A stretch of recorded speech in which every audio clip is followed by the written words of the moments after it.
Hey, ladies and gentlemen, welcome to Explain America. I'm your host, Carmine Sabia. We have the hottest story in the nation coming right at you, possibly the hottest story in the world right now. But before we get started, I want you to click like, I want you to click share. Oh, I want you to leave a comment when you're done watching this video. It means so much to us. I also want you to follow Explain America on Facebook. When you get to Facebook, in the little search bar at the top, type in Explain America Lounge. That'll take you right to our group where you can talk about this stuff with us. We love to chat back and forth with you guys. Also, if you're on a platform where you can subscribe to us, please do that. Okay, so by now you've heard Elon Musk let the cat out of the bag. Okay, so what he had a journalist share, a journalist who did research on this, is that Twitter worked with both political parties, but there was a strong bias towards the Democrat Party. They went on to show that overwhelmingly over 95%, it might have been as high as 99% of donations to political parties from Twitter employees were to the Democrats and to Democrat campaigns. Now, while the Trump administration also had back channels to Twitter, so did the Democrats. And by the way, it should scare you no matter which political party has the back channels to the digital town square where you practice your free speech. Because you see, what Democrats will tell you, a lot of people in government will tell you is that, well, it's not a violation of free speech if a company suppresses your speech. After all, you did agree to their terms of service. And that's true. However, it becomes a violation of free speech when a political party or a government agency goes to a private company and asks them to suppress your speech, asks them to delete your tweets or your posts, asks them to ban you. Now it has become a violation of the First Amendment, and that is serious business.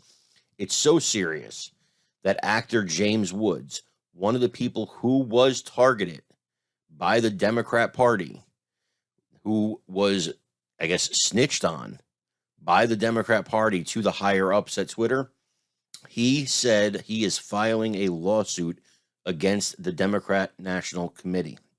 Now, that's gigantic.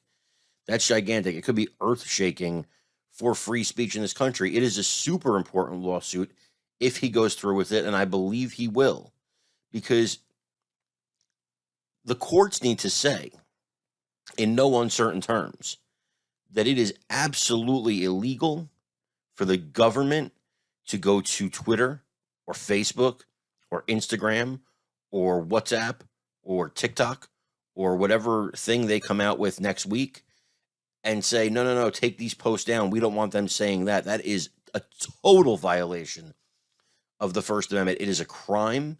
It is a crime for the government agent who asked it to be done. It is a crime for the person who followed the quote order or request and did it.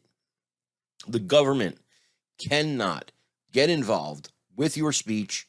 End of sentence. There is, and this is hard for people to understand, there's no such thing in the First Amendment as hate speech. That's not covered. I've heard a lot of people say, well, free speech, yes, but hate speech is illegal. No, it's not. No, it's not. It makes you a jerk, but it's not illegal. So, yeah, you shouldn't say hateful things. You shouldn't say racist things. You shouldn't say horrible things. But we have to defend the worst speech in order to have free speech. That's the price you pay for free speech, because who is the judge? Who is the judge of hate speech? Is it me? Is it you? Is it somebody at a tech company in Silicon Valley? It is something that is abstract. It is not a definite. It's not scientific. You can't judge what hate speech is to one person is just speech to another person, right? So that's the kind of thing you have to keep in mind when all this is happening.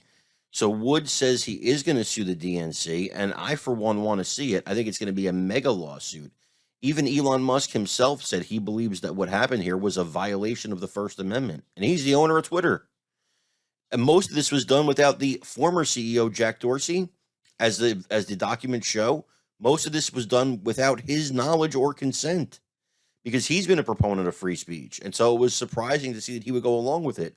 Well, it turns out he didn't go along with it. They kept him in the dark. This whole thing stinks.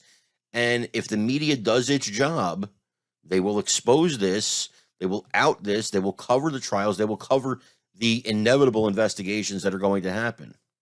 Hey, ladies and gentlemen, I want to thank you for joining me here at Explain America today. Again, I'm your host, Carmine Sabia. Please remember to click like, subscribe, share, leave a comment, follow us at Explain America on Facebook, and of course, check us out in the Explain America Lounge.